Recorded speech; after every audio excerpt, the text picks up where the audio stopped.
종려 주일입니다. 예수님께서 왕으로 이제 예루살렘 성에 공식 입성하는 그런 날을 우리가 기념해서 종려 주일로 지킵니다. 예수님은 이 땅에 오셔서 사생애를 사시는 동안에도 예루살렘 이 도성을 절기 때마다 다녀가셨습니다. 적어도 유대인으로 태어나면 1년에 한 3차례 정도는 예루살렘 성전을 방문하게 됐거든요. 근데 그때는 자기를 드러내지 않으시고 그냥 비밀리에 사적인 거니까 그렇게 방문을 하셨던 주님이셨습니다. 근데 오늘 이 예루살렘의 방문은 성격이 달라요. 지금의 방문은 공적인 방문이에요. 예수님께서 복음을 전하실 때 많은 사람들의 의욕을 가졌습니다. 물론 어떤 사람들은 주님을 굉장히 환호했지만은 주님의 입에서 가끔 그들이 이해하기 어려운 말들을 하셨거든요. 하나님 아버지를 그냥 내 친아버지다 얘기하고, 또 나는 하나님의 아들이라고 얘기하고, 나는 이 땅에 구원을 가져다 주기 위해서 왔다. 그리고 내 생명을 속량물로, 대속물로 주려고 왔다.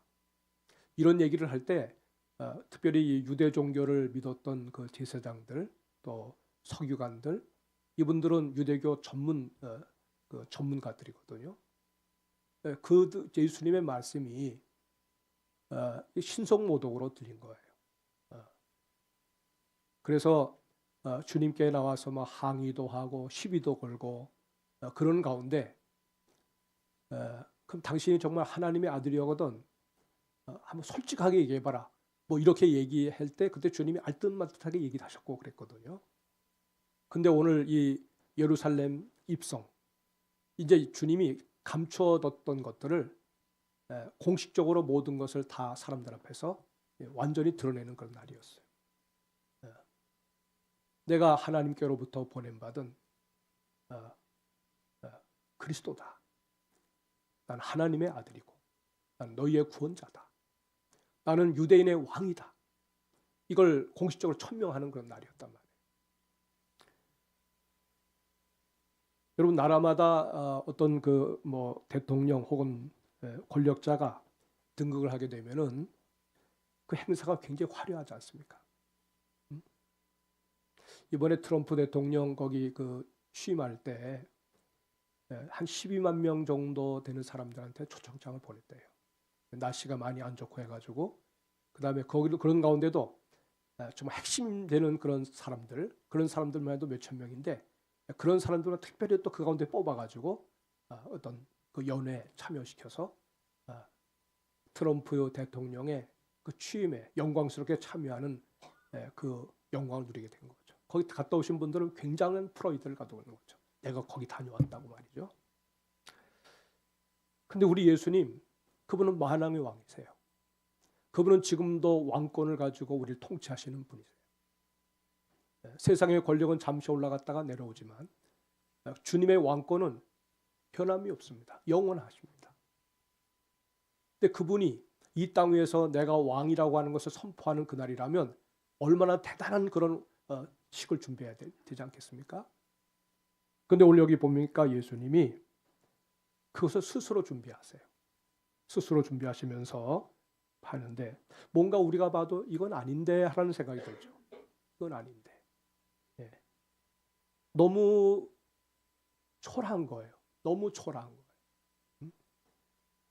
주님이 스스로 타고 들어가야 될 이제 짐승을 이제 준비하는데, 보통 보면 여러분 말을 타고 들어오죠. 말을 타고.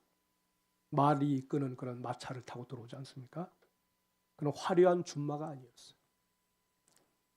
근처 그 맞은편 동네에 이 나귀와 나귀 새끼를 소유하고 있는 그 사람에게 제자를 보내가지고 주가 쓰시겠다고 그럽니다.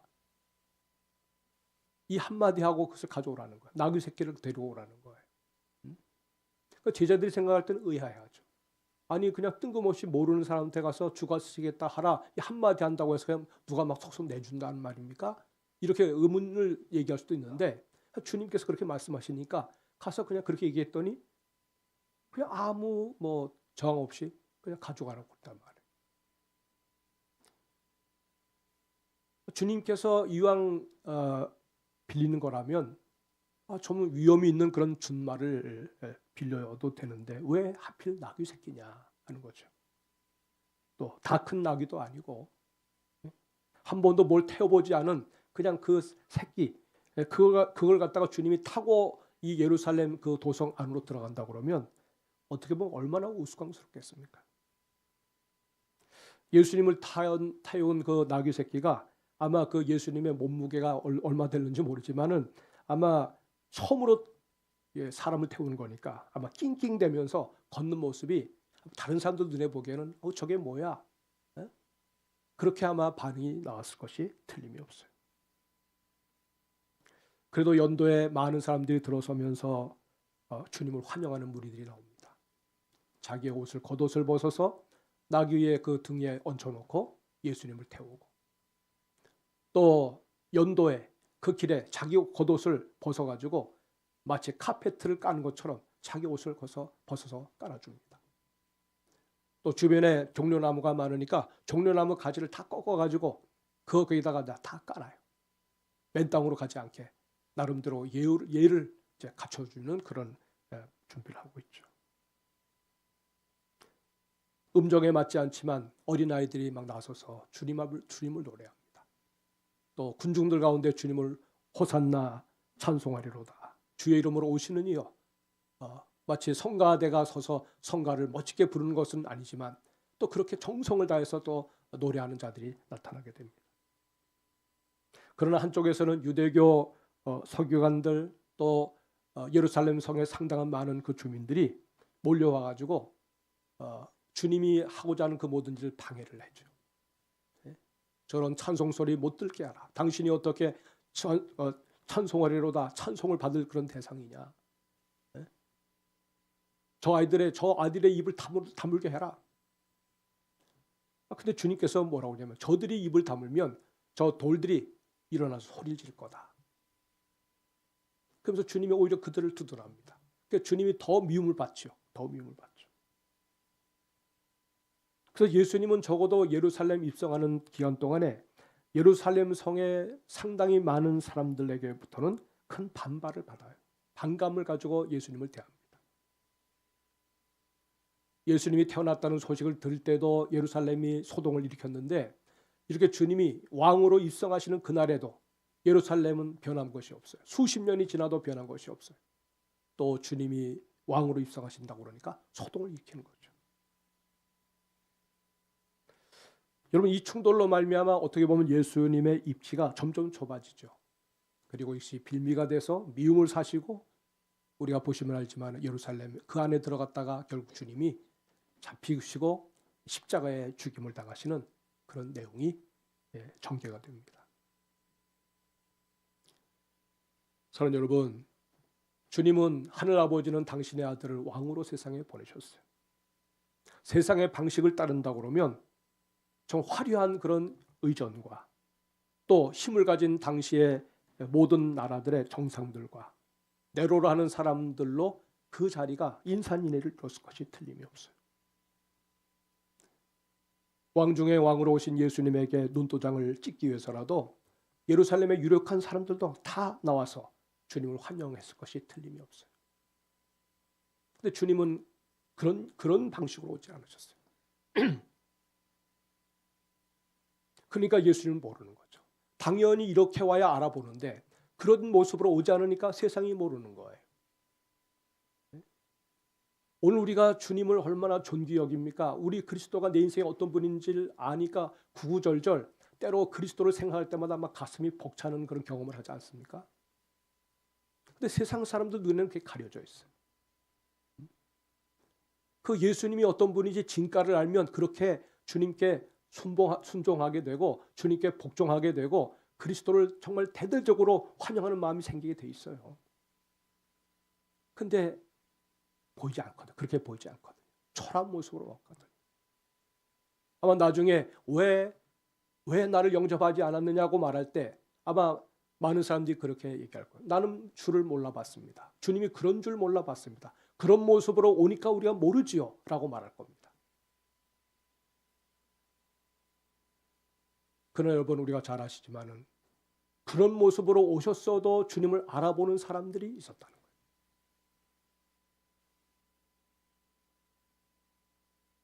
어쩌면 여러분 우리가 이 땅을 살면서 우리가 마음을 높이지 아니하고 정말 겸비한 마음으로 은혜를 사모하는 마음으로 그리고 갈급한 심령을 가지고 살아가면 그러면 주님이 보여요. 주님을 만날 기회가 생겨요.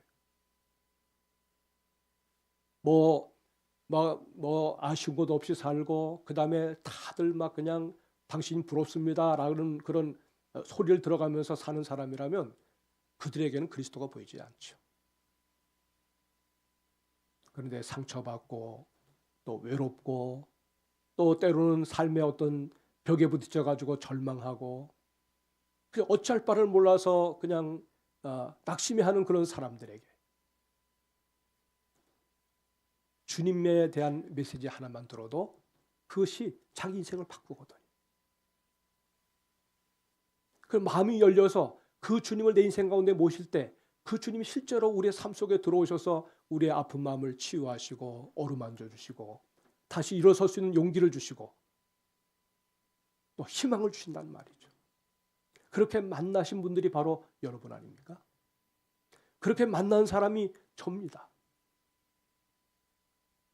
뭐 부모님이 뭐 몇 대에 걸쳐서 신앙 유산을 가지고 물려준 그런 자녀들이라면 뭐 그냥 자기는 그냥 뭐 부모 따라서 또 조부 따라서 신앙생활 하다 보니까 내가 이런 자리에 왔습니다라고 말하는지 모르지만 적어도 그런 배경이 없는 사람들이 어떻게 자기의 인생을 주님께로 돌릴 수 있느냐는 거예요. 우리가 가난할 때, 마음이 상할 때, 뭐 어디 의지할 데가 없을 때, 고아처럼 스스로 여겨질 때 그때 주님께서 우리에게 던져주시는 그 따뜻한 말 한마디, 우리를 알아주신다고 하시는 그 주님의 음성, 내가 너의 인생에 홀로 두지 않냐고, 내가 너의 인생 함께 동행하면서 끝까지 내가 함께 갈 거야, 그렇게 우리를 든든하게 붙잡아 주시는 그 주님의 음성을 들을 때 그분 앞에 엎어지지 않을 사람이 어디 있겠냐는 말이에요. 그래서 주님은 이 나귀 새끼를 타고 오신 그 모습이 아까 우리 장로님 기도하신 대로 좀 겸손 그 자체예요. 겸손한 자에게는, 마음을 낮춘 자에게는 그 겸손한 왕이 보이는 거예요.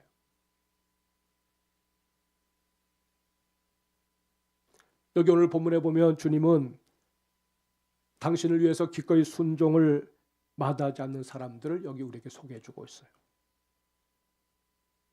예루살렘 입성을 위해서 주님께서 하신 그 일은 한마디의 말씀이었어요. 주가 쓰시겠다 하라.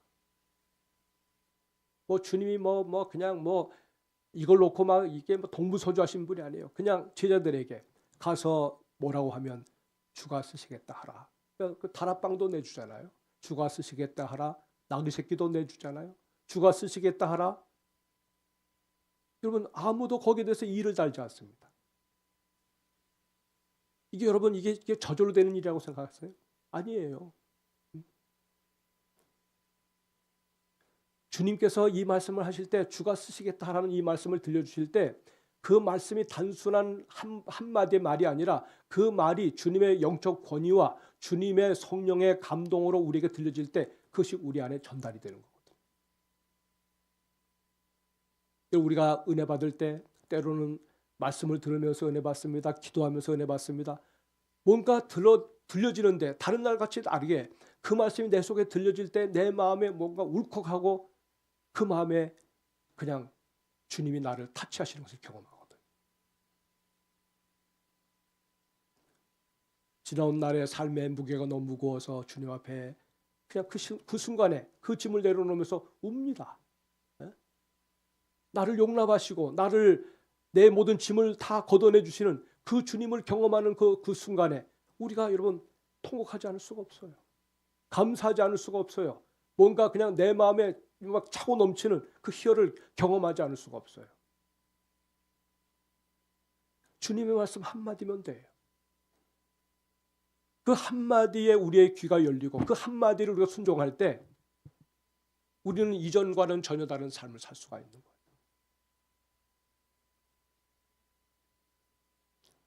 여러분 온갖 화려한 수식어로 그래서 말로 포장을 해도요. 말로 끝나는 경우가 얼마나 많이 있습니까? 그런데 우리 주님은 우리의 영혼을 구원하시기 위해서 우리를 너무나도 사랑하시기 때문에 그 주님의 말씀 속에는 영적 권위가 서려져 있어요. 또 진실되이 주님을 따라가는 제자들의 그 모든 언사에도 영적 권위가 서려져 있어요. 성도들의 입에서 나오는 그 말 한마디 한마디가 때로는 상당한 권위를 가지고 그 영권을 가지고 사람들에게 들려지게 돼 있어요. 그래서 그것이 순종으로 이어지는 거죠. 주님은 말씀하십니다. 너희가 말과 혀로만 사랑하지 말고 행함과 진실함으로 하라고 하셨어요.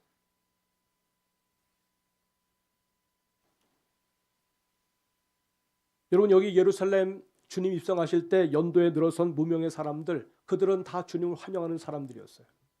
뭐 어떤 사람들은 반대하는 사람도 많았지만 그 가운데 상당한 무리들은 거기에 기쁨으로 참여하는 사람들이었어요. 이분들도 다 주님의 음성을 들었지 않았겠습니까? 우린 의식하지 못해요. 내 영의 반응을 우린 때로는 의식하지 못할 때가 많아요.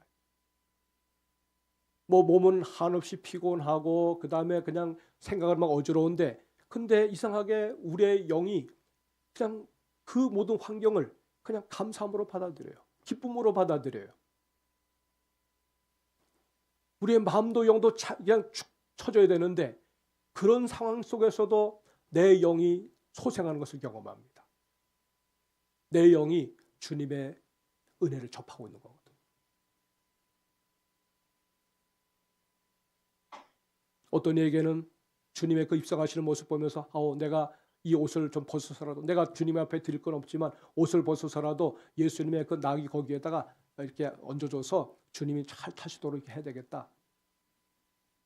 저는 우리가 느끼기엔 내 생각인데, 내가 느끼기엔 내가 감동을 받은 건데, 사실 우리 안에 주님이 그 주문하시는 거죠. 네가 해라. 어떤 때는 사람을 통해서 전달이 됩니다. 어떤 때는 성령이 나를 감동시키십니다. 때로 하나님께서 우리에게 다가오시는 방법은 다양해요. 어떤 이들은 종려나무 가지를 꺾어서 흔들면서 주님을 찬양해야 되겠다. 그 감동이 오니까 찬양하는 거예요. 찬양. 전문 성가대원이 아니지만 주님을 향한 뜨거운 감격이 올라오니까, 그게 비록 박자도 맞지 않고 때로는 음정도 틀리지만은 그리스도를 높이고자 하는 그 중심을 가지고 선 그 길거리의 성가대원들, 하나님이 얼마나 기뻐하시겠습니까?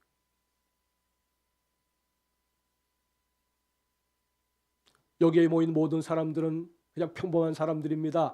저들은 다 무명의 사람들이요. 누구에게도 주목받지 못하는 평범한 사람들이지만 주님은 그들을 하나하나를 아셨어요. 지구상에 여러분 1,000억의 인구가 지나갔답니다. 어느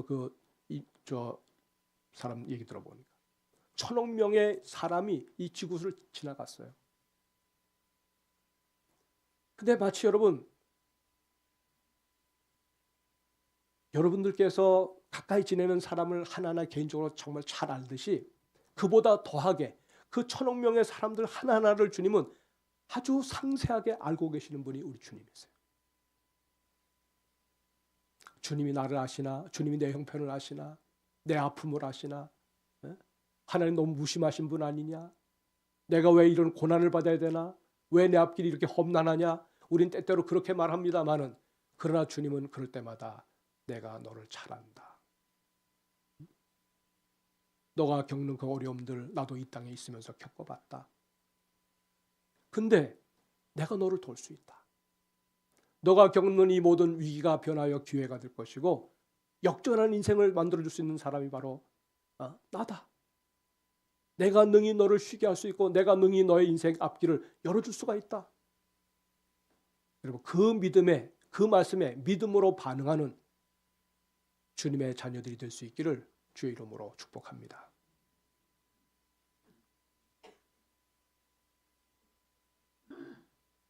주님께서는 당신을 따르고자 몰려든 사람들을 보시면서 어떤 사람들은 따르라 하시고 또 어떤 사람들은 그냥 돌려보내셨어요. 왜요? 예수님을 따르는 동기가 달랐기 때문에 그렇습니다.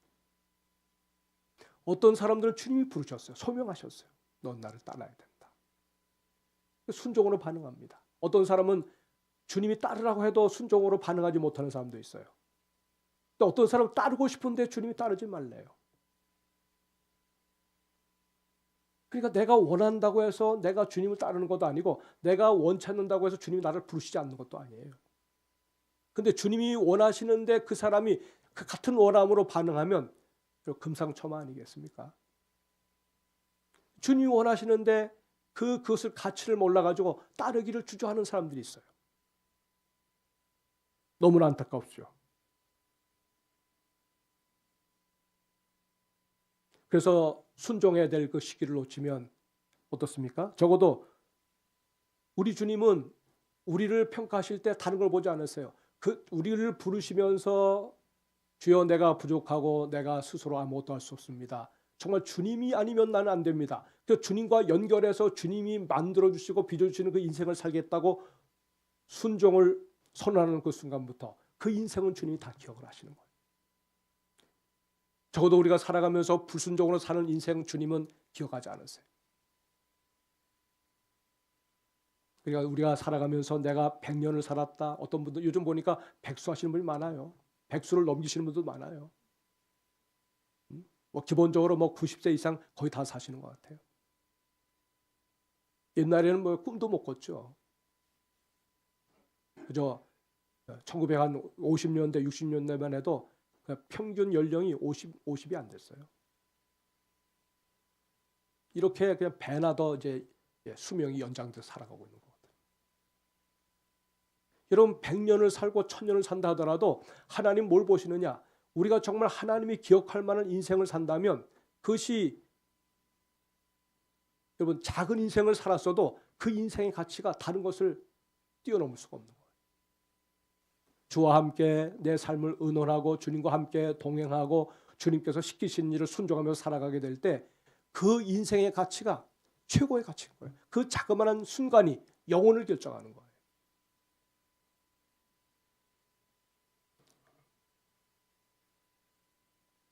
여러분 순종이 지연되게 되면 순종이 지연되는 것만큼 어떻게 해요? 그는 시간을 낭비하는 겁니다. 순종의 길에서 써야 할 우리의 은사와 재능 이 모든 것들을 사실은 허비하는 거죠. 써야 할 때 쓰지 못하고 허비하는 거예요. 여러분 한 달에 만약에 돈을 1000만 원 번다고 쳐요. 여러분 한 달에 1000만 원을 번다 하더라도 그 1000만 원의 그 돈을 갖다가 가치 있는 데 쓰지 못한다고 하면 단돈 100만 원을 받아서도 알뜰살뜰하게 쓰면서 여러분 정말 액기스 있게 제대로 사는 사람보다 그거는 못하게 사는 거예요. 가난하게 사는 거예요. 우리 인생도 마찬가지예요. 우리가 이 소중한 인생 세월을 삽니다. 근데 하나님이 기억하실 만한 인생을 산다고 하면 그 인생만큼 가치 있는 인생이 없어요.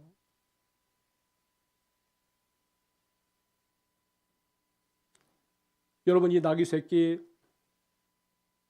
참 이제 갓 어미 젖을 뗀 그리고 좀 어느 정도 이제 뭐 이제 자라나고 있는 그런 나귀 새끼지만 주가 쓰시겠다고 하는 그 감동을 아마 나귀 새끼도 받았겠죠. 자기의 본성을 이겨내요. 성경에 보면 여러분 까마귀에게 음식을 물려가지고 엘리야에게 가서 갖다 주라. 그 까마귀가 그 음식을 딱 물어서 엘리야에게 날아갑니다. 여러분 이 까마귀는 본능을 가진 자예요. 본능을 가진 짐승이에요. 근데 그 본능을 이기면서 주님의 명령을 받아가지고 엘리야에게 전달하잖아요. 이때마다 먹을 양식을 물러다 주잖아요. 이렇게 하신 분이 누굽니까? 주님이 그에게 그렇게 하라고 명하니까 미물의 짐승도 순종하는 거예요.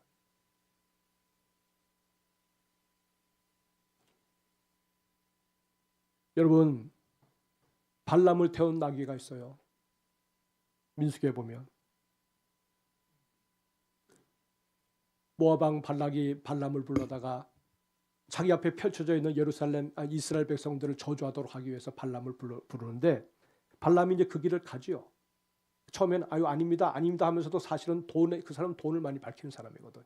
그래서 이제 사람들이 사신들이 와서 그러니까 이제 갑니다. 그럴 때 하나님의 사자가 칼을 빼들고 그 발람이 가는 길 앞에서 칼을 빼들고 그를 치려고 합니다. 근데 나귀가 눈을 열어서 봐요. 그래서 그래서 하나님의 사자의 칼을 피하려고 이렇게 피하고 저렇게 피하다 보니까 자기가 태운 그 발람이 뭐 여기 이쪽 담벼락에 부딪히고 이렇게 막 상처를 받는단 말이죠. 그러니까 이놈이 하면서 발람이 그냥 나귀를 막 때립니다.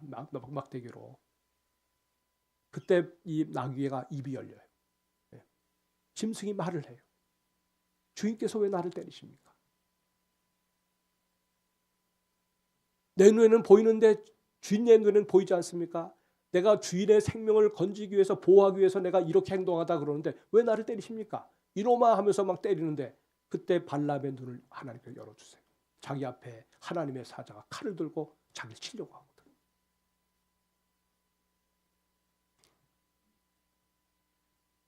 여러분 미물의 짐승이라도 하나님께서 그냥 일반적으로 명하시면 거기에 순종을 합니다. 왜 사람들이 그냥 애완동물을 좋아합니까? 그 애완동물이 그 주인에게 가는 그 공감대가 굉장하거든요. 친밀하고 배신하는 법이 없어요. 단순합니다. 함께 가자 하면 끝까지 함께 갑니다. 그리고 주인의 마음을 너무나 잘 헤아려줘요. 적어도 이 나귀 새끼는 순종에 관한 한 그렇게 하지 못하는 사람들에게는 좋은 모델이죠. 영적인 선생과도 다름이 없어요.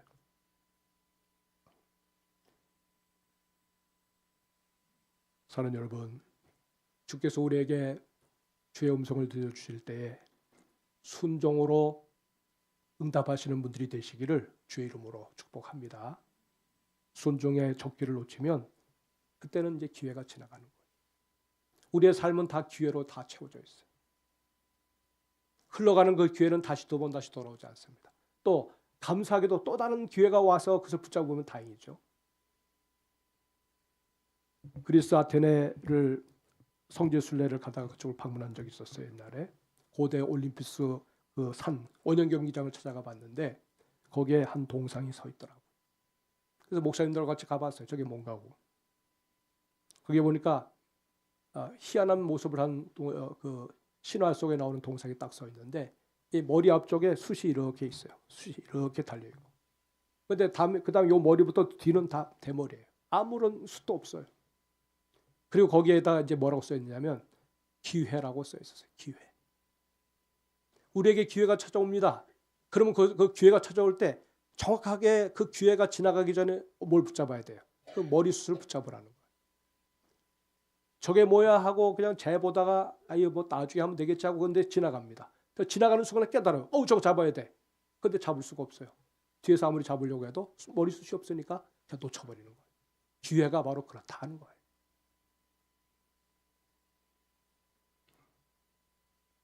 여러분 우리가 주님의 음성을 들으면서 순종할 수 있다고 하는 것은 우리에게는 정말 귀한 기회입니다. 이걸 놓치게 되면 어떻습니까? 두고두고 우리가 후회할 수밖에 없는 것이 되어버리는 거죠.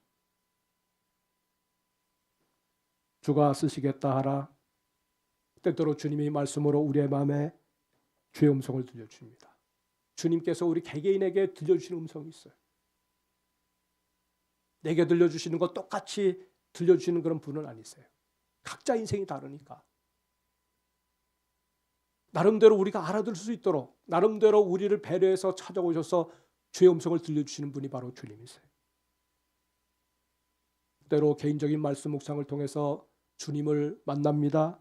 때로 예배에 참여해서 말씀을 듣는 가운데 주의 음성을 듣기도 합니다. 또 이웃들의 그 소리를 통해서 우리가 주님의 뜻을 깨닫기도 합니다.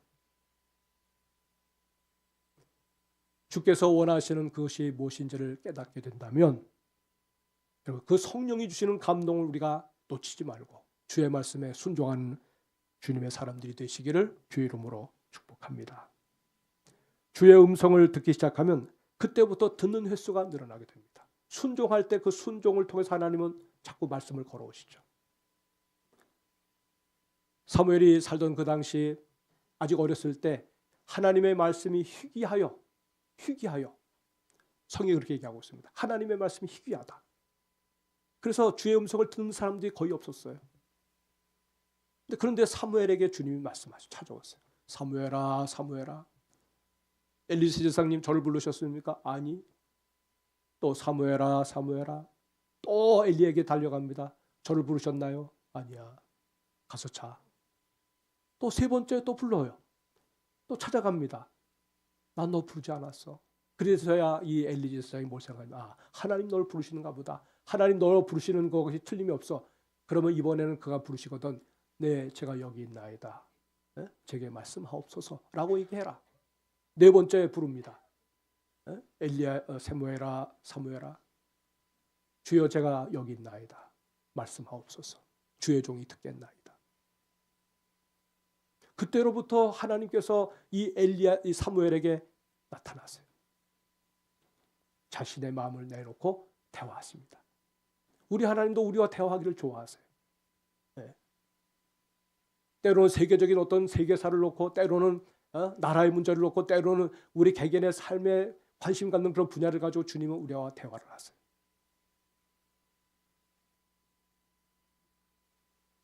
여러분, 이렇게 주님의 음성이 들려지기 시작한다고 하는 것은 우리 주님께서 우리를 신뢰하기 시작하셨다는 증거예요. 사인이에요. 여러분, 말을 해도 알아먹지 못하고, 말을 해도 관심도 없고, 말을 해도 전혀 거기에 대해서 반응하지 않는 사람이라면 주님이 나타나서 대화하실 이유가 없잖아요. 말씀이 희귀한 인생은 바로 그런 인생이에요. 불행한 인생이에요. 하나님이 우리에게 늘 다가오고 싶어 하시는데도 그 기회를 잃어버리는 사람들은 정말 안타까운 사람들이에요. 보라, 지금은 은혜 받을 만한 때요. 보라, 지금은 구원의 날이로다 그랬는데, 지금 주시는 그 은혜를 우리가 그냥 놓쳐버리면, 그것이 계속 반복되면 불행하게 우리 인생을 살아가는 사람밖에 될 수가 없는 거죠.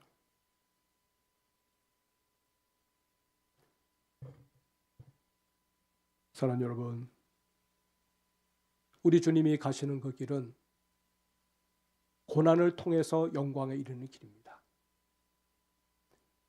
예수님은 십자가를 경험하면서 부활에 이르시요. 근데 그 길을 우리 주님이 함께 가자고 얘기하십니다. 주님의 고난이 우리의 고난이고 주님의 영광이 우리의 영광이 될 것이기 때문에 그렇습니다. 이 잠시 잠깐의 고난을 함께 겪으면 주님께서 우리를 위해서 예비하신 그 영광은 측량할 수가 없는 거죠. 그거를 볼 수 있는 사람, 그 가치를 아는 사람, 그 사람은 자기 인생을 주를 위해서 기꺼이 순종으로 내던질 수가 있는 거예요. 사랑하는 여러분, 고난에 동참해서 끝까지 함께할 순종의 사람, 그렇지 않을 사람을 주님은 걸러내십니다. 가장 작은 것부터 순종을 테스트하시죠. 여러분, 우리가 주님을 섬기면서 뭐 대단한 것을 순종하며 살겠다고 하지 마세요. 저도 그렇게 못합니다. 오늘 내게 주어진 삶의 자리에서 어떻게 보면 그래, 이 정도는 내가 할 수 있지 라고 생각되어지는 것이 주어지거든 순종하세요. 그 작은 순종이 점점 큰 순종으로 발전합니다. 순종의 횟수가 점점 수로 더해질수록 주님께 굉장히 요긴하게 쓰임받는 하나님의 사람이 되는 거죠. 사랑하는 여러분, 남솔 우리 교회가 비록 수는 작은 교회지만 여기서 위대하게 하나님의 영광을 나타내면서 쓰임받는 주의 사람들이 나오시고, 또 우리의 후손들 가운데서 믿음의 위인들이 나오는 복된 교회가 될 수 있기를 주의 이름으로 축복합니다. 주가 쓰시겠다 하라. 이 고난 주간을 맞이해서 여러분, 오늘 주님의 세미한 음성을 들어가면서 이 순종하는 이 부분을 한번 체크해 보세요. 습관적으로 믿어왔던 이런 패턴이 아니라 적어도 내 인생 가운데 나에게 찾아오시는 그 주님 앞에서 내가 주님께서 뭐라고 말씀하실 때 나는 정말 이 순종 여부를 어떻게 하고 살아왔나, 이 부분을 여러분 깊이 통찰하면서 정말 주님과 깊은 만남을 가지는 이번 한 주간이 되시기를 주의 이름으로 축복합니다. 아멘.